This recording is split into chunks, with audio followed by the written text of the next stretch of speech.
Hey nerds, and welcome to Supergirl, Theories and Conspiracies. I'm Brian from Good Nerd Bad Nerd. This show is trying really hard to find a purpose for Jimmy. I'm just starting off that way because that's what this episode was. The Guardian thing wasn't resonating with fans, I think, or I don't know what, but the show is trying really hard to give Jimmy a purpose.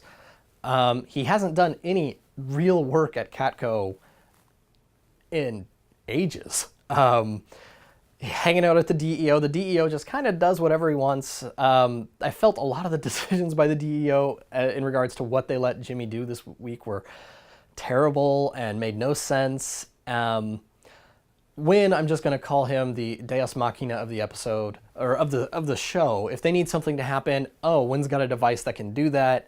I will say the one best thing, and this is my one highlight for the episode.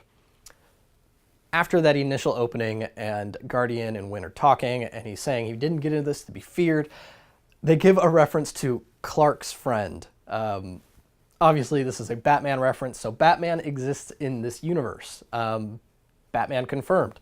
Will we see him? Probably not. Probably not ever. But it's a nice little reference, nice little shout out. But that was the best thing to come from the Guardian part of the show. Everything else, the Rhea, the Lena Luthor stuff, that was solid. That was really good. But let's move into everything else from this week. First, the Euphorians. This was the alien race that Marcus, the little boy, was a part of. And then we find out there's all these other Euphorians there on Earth. These are actually, this is a race from the comics. The Euphorians were from the planet Euphorix.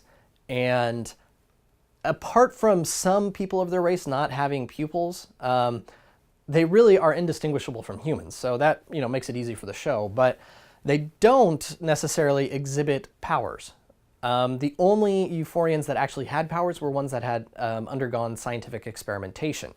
The kind of most notable Primus, he and Callista, these two were known to exhibit the type of abilities, the telekinetic, the telepathic abilities that we did see on the show. So that is right, although I don't think, they made the impression that everyone in the that race had those abilities, which isn't true. Now, the Euphorians were known for their advanced technology. The most recognizable piece of their technology was a planetary shield. And the interesting thing is, in the show, they talk about how the planet was essentially in a war and these were refugees leaving the planet. Well, in the comics, the planet was peaceful until one day they decided to kind of engage the universe and they lowered the planetary shield.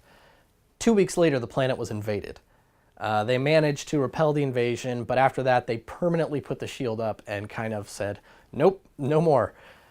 So, they were picking and choosing things from this race in order to kind of fill out these characters. So that was the Euphorians. Next, the big story arc that is started with Mon-El's parents is culminating in this what will probably be a few episode climax for the season, and that is New Daxam, this Daxamite invasion. And I gotta say, I'm very excited for this, and I think that they are going to use this as a stand-in for the new Krypton storyline from the comics. If you think about it, the whole new Krypton storyline that I've hammered on about they've introduced all these characters that are important to it, it never made sense that a new planet would be built, solar opposite of Earth. But you have Daxamites coming to Earth and taking over, calling it New Daxam. They have similar powers to Kryptonians, albeit not quite so powerful. But it makes a lot of sense. And this would be a way to bring back a lot of those characters that were key or important to the new Krypton storyline. This also avoids Kara having to deal with her mother. She's already got Mon-El's mother to deal with, but if they did do the new Krypton storyline and they somehow did bring her mother back, maybe she was exiled in the Phantom Zone, it would be hard for Kara to deal with her mother in that way. But what I think you're going to see happen is, obviously we know Superman's coming back in. I think Zod is going to be a Daxamite, or at the very least a Kryptonian who's in charge the Daxamite army, which would be odd considering the animosity they have. But Superman's going to come into play. You're going to see a lot of kind of big battles, but you have to remember the Daxamites are allergic to lead. So the U.S. Army and other armies of the world are actually going to stand a fair chance when it comes to certain fights. Obviously, shielding for the ships that we've seen is pretty powerful, but there's a lot going on here. The way I see this playing out and ending is it's all going to come to a climax probably between the Rhea, Mon-El's mom, him, some soldiers. Rhea and him are going to be shot. And Rhea's going to die, but Mon-El, in order to survive, they're going to put him back into the Phantom Zone. This happened in the future where Mon-El's character from the comics really was more 30th century.